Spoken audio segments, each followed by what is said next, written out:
pedido de indulto, clemência, perdão por parte do primeiro-ministro Benjamin Netanyahu ao presidente de Israel, Isaac Herzog, para que ele seja perdoado nos casos de corrupção que é julgado desde 2020, representa também um desafio ao próprio presidente de Israel, Isaac Herzog. Isso porque, ao longo do documento de 111 páginas, redigido pelo advogado de Netanyahu, fica claro que Netanyahu e seu advogado buscam também estabelecer uma espécie de dicotomia. Se Herzog não conceder esse indulto, Herzog estará impedindo o bom funcionamento do país, a reconciliação nacional. Netanyahu deixa claro que, na visão dele, a concessão desse perdão, dessa clemência, será o início dessa reparação nacional, desse processo de reconciliação nacional, de união nacional. Aliás, o próprio Netanyahu diz isso. Então ele fala que o próprio processo tem impedido que Netanyahu, que ele mesmo, venha se dedicar a questões importantes como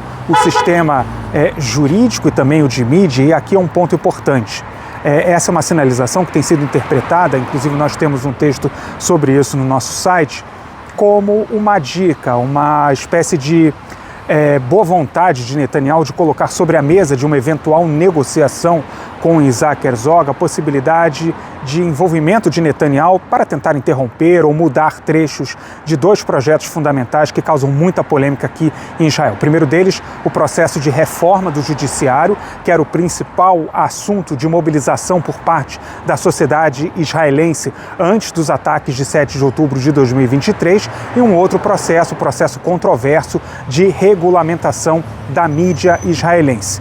Então, Netanyahu parece indicar estar disponível para trocar ou fazer negociações usando esses dois temas principais, temas apresentados pela coalizão de governo de Netanyahu desde que Netanyahu retomou o poder em Israel por meio das eleições de dezembro de 2022. Mas por que eu disse que é um processo difícil também para Herzog? O presidente de Israel vai precisar dar uma resposta. Se der a concessão a Netanyahu, se der o perdão, a clemência, o indulto, ele será marcado na história como o presidente que fez esse indulto a Netanyahu antes do fim do processo e sem que Netanyahu admitisse qualquer tipo de responsabilidade sobre as acusações que pesam contra ele.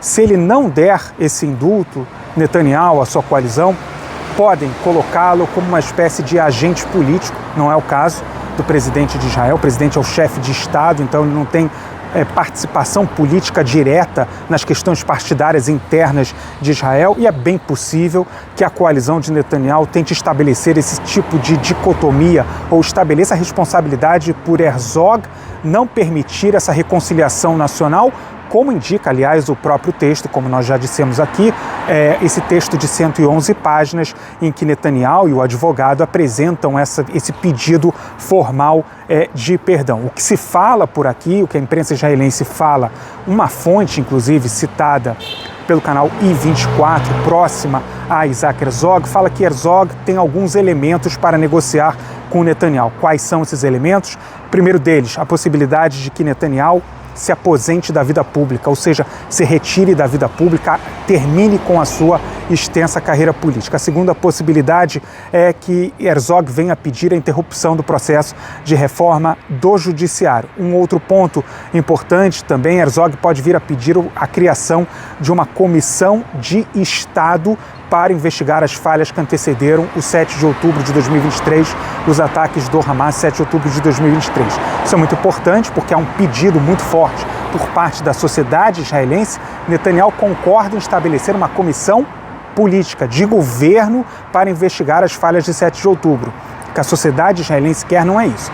Quer a investigação por meio de uma comissão de Estado. Então, todo esse processo está sobre a mesa no momento, são as opções que Herzog tem para tentar convencer Netanyahu a aceitar uma ou mais possibilidades em troca dessa concessão. O que se sabe, pelo menos eu vejo dessa maneira, é que Herzog, nesse processo, ele tem essa pressão sobre ele e ele vai precisar sair desse processo, seja lá qual for a decisão tomada, com algum tipo de vantagem para a sociedade israelense de um desses grandes temas que pairam sobre a sociedade, que a sociedade tem interesse de que sejam resolvidos. Seja a retirada de Netanyahu, existe também a possibilidade da antecipação de eleições previstas para outubro de 2026, então existe essa possibilidade de Herzog exigir não apenas a retirada de Netanyahu, mas a antecipação de eleições gerais para o Knesset, o parlamento israelense.